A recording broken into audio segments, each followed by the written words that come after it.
Every day when we open our eyes, we are taught that there is a me inside and a world outside, an observer, and something being observed.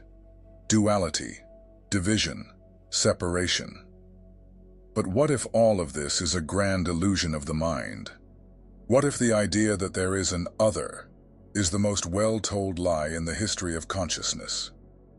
In the oldest traditions of humanity, from the Upanishads to Plotinus, from Lao Tzu to the masters of Dzogchen, a single message echoes. And it is not comfortable. It dismantles the ego, shreds the maps, and laughs at logic. It says, there is no two. There is no inside or outside, heaven or hell, sacred or profane. There is only what is, and what is cannot be spoken. This video is not about learning, it's about unlearning. Non-duality is not a belief. It is a remembrance, an awakening, a loving collapse of the theater of separation. Are you ready to disappear? Because only when the you dissolves does the real appear.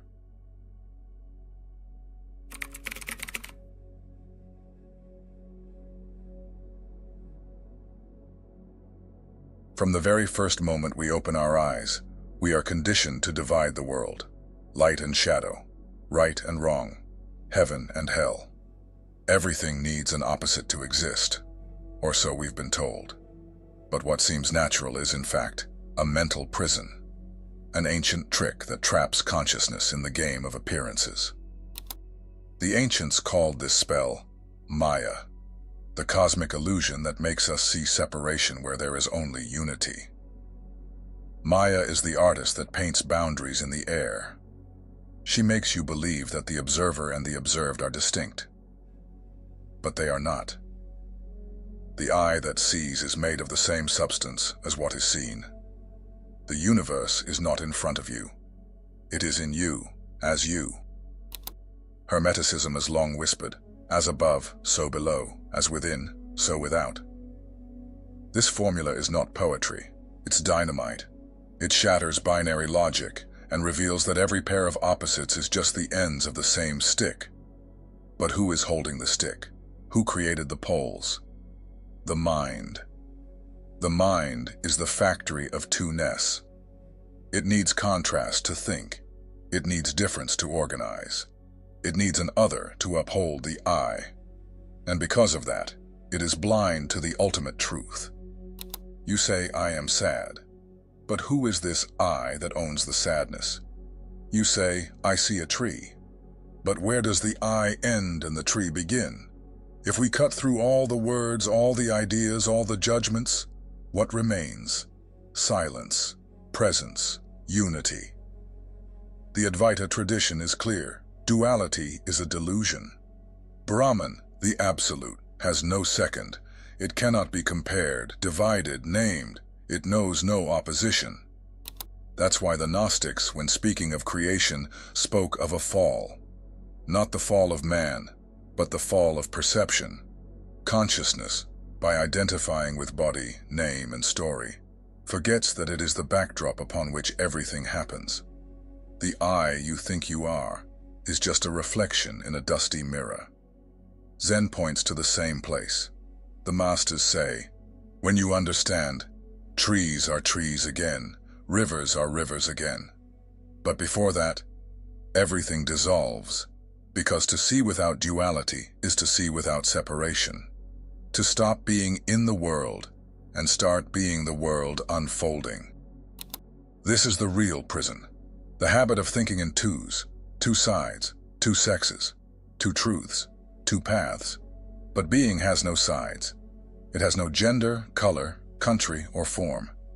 It is like space, invisible, but necessary for anything to appear. Krishnamurti, when asked what freedom is, replied, freedom is not in choice. Freedom is being beyond choice. And to be beyond choice, you must dissolve the I that chooses. Abandon the addiction to dividing, to naming, to defining. When you break the habit of thinking in two, something strange happens. Fear disappears, because fear only exists where there is an other, and when there is no other, There is no threat, no loneliness, no seeking. You already are, whole. Now, but to see this, you must leave the prison, not by breaking the bars, but by realizing there were never any walls.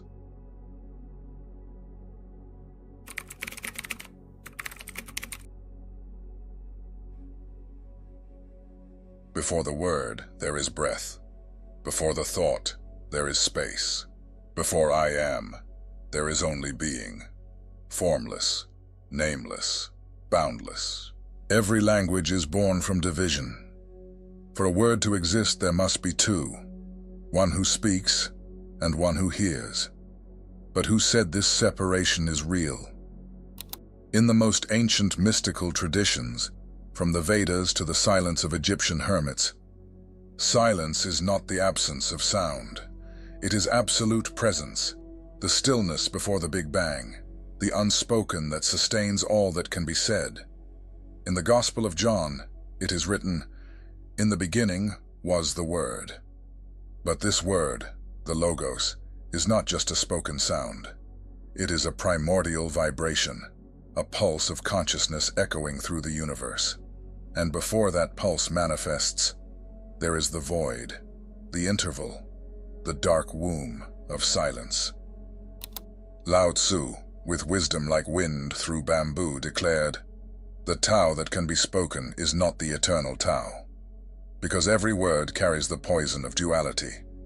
Every phrase implies a subject and an object. But the Tao is before grammar, before time. In the Tibetan Dzogchen tradition, the initiate is led to a state of pure awareness beyond the mind. It is called Rigpa, naked, unelaborated, spontaneous consciousness. A presence that cannot be observed, because it is the act of observing. There is no mirror, no reflection, only light. And in the heart of Hermeticism, we find the same mystery. The idea that creation did not begin with an action, but with a vibration. The primordial sound, the fiat lux. But even that sound was born from silence. This breath before the word is not a metaphor. It is accessible, but only when you stop looking for it. The mind is restless, noisy, full of desire and images. But pure awareness is like the sky, unchanged, even when clouds pass through it. Ramana Maharshi said that the highest practice is to remain in the question, who am I? But he wasn't looking for an answer. He wanted you to see the absurdity of the question, to realize that the one asking does not exist. Because for something to be asked, there must be time. But the truth of non-duality is beyond time. It has no beginning or end. It is like the gap between two breaths. You cannot grasp it. You cannot name it. You can only be it. Kabir, the mystical poet of India, said, "Between the inhale and the exhale lies the dwelling of God. And this between is not a place. It is the absence of location, the moment before motion, the exact point where the universe has not yet decided to become something. When the dervishes whirl, they are not dancing. They are dissolving the rational mind in the vortex of the eternal now. When Zen monks clean the floor, they are not cleaning the floor. They are cleaning the I that thinks it is doing something. The breath before the word is the point of origin of everything. But it cannot be accessed with effort. It appears in non-effort, in surrender, in the total abdication of ego. That is why all true spiritual paths end in the same place. Silence. Not silence of the mouth, but silence of identity. The silence that doesn't need to be recognized, because it is recognition itself. Language can point to it, like a finger pointing to the moon. But, as Alan Watts said, the finger pointing at the moon is not the moon. The mistake most seekers make is to suck on the finger. They get trapped in the words, the books, the doctrines. They forget to look. Look now. Before thought arrives, before explanation lands, there lies the breath, there lies you. There lies everything, indivisible, unnameable, eternal.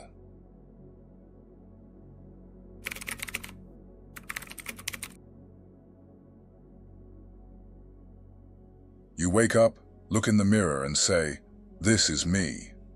But who told you that? The reflected face is just a mask of flesh. The name, a sound others repeated until you believed it. And the thoughts, are they yours or just echoes? The truth is brutal. The self is a fiction so well written that it gained its own consciousness, but it remains a fiction. In the words of Nisargadatta Maharaj, you are not what you think you are. That which you can observe is not you. If you can see the body, you are not the body. If you can perceive the mind, you are not the mind. So, what remains? The ego, that construction we call I, is like a theater character who forgot it was acting. It defends its role, clings to its set, fights for its script. But it's all staging, all scenery, all illusion. Kabbalah speaks of nefesh, ruach, and neshama, layers of the soul. But the ego is none of them. It is the noise between the layers, the static that prevents the true sound from being heard. In Mahayana Buddhism, this ego is called anatta, the not-self, the absence of intrinsic identity. Buddha didn't teach self-improvement. He taught emptying, the emptying of the I as something fixed, solid, or real. When you say, "I am angry," you are, without realizing, identifying with a passing event. But anger comes and goes, just like joy, just like all states. The I that tries to control it all is just the manager of a burning building. It has no real power. It is just an idea trying to manage the infinite. Even science begins to bow before this truth. Neuroscientist Thomas Metzinger claims that the self is a construct of the brain, a simulation created to operate in the world. But there is no I inside you. There is no one in the cockpit. Alan Watts once said, "You are not a drop in the ocean. You are the entire ocean in a drop." But the ego wants to be special, wants to be saved, wants to be right.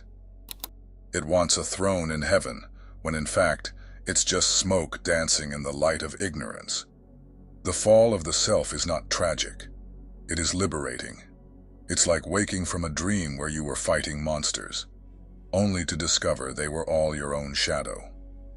It's like the myth of the demon Rahu in Hinduism, who wanted to drink the nectar of immortality.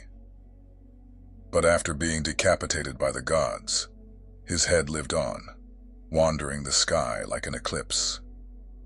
So is the ego, a head without a body, darkening the light briefly, but never able to extinguish it. The ego believes it needs to be enlightened. But who becomes enlightened?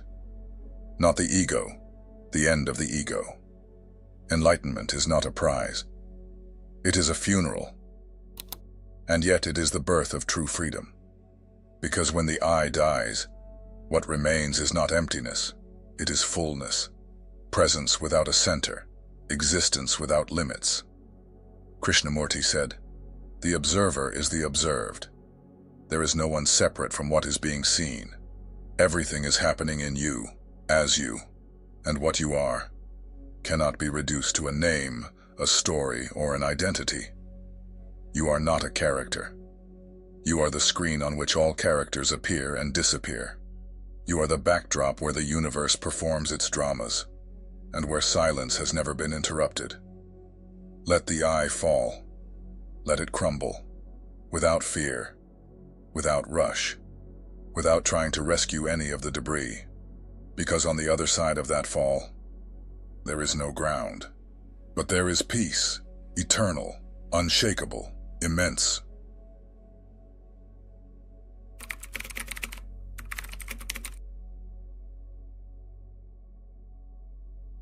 Most journeys begin with a desire to understand, transcend, discover, conquer. But the spiritual journey is the only one that ends where it began. It is not a path. It is a circle, and at its end, you don't become something new. You simply recognize what you have always been. The center never moved. It was you who spun around yourself like a planet orbiting its own light, searching outward for what has always lived at the bottom of your being. In the words of Rumi, you wandered for thousands of paths, but forgot to look within. This is the cosmic irony. You sought masters, books, techniques, rituals. You made vows, broke rules, took pilgrimages. But what you were looking for was smiling peacefully inside every breath. The center is not a place. It is a state, or rather the absence of all states. It is pure being, before the mind dressed it in forms, concepts, and morality. The return is not an event. It is a recognition. The same recognition the Buddha had while sitting beneath the tree, simply seeing. Seeing that nothing was missing, that nothing needed fixing, that everything was already perfection, even in apparent imperfection. In Sufism, this realization is called fana, the annihilation of the self in the presence of the divine. But that annihilation is not destruction, it is fusion. It is the drop that, upon touching the ocean, realizes it was the ocean all along. In Hermeticism, we speak of the return to the one, but this one is not distant. It does not need to be reached.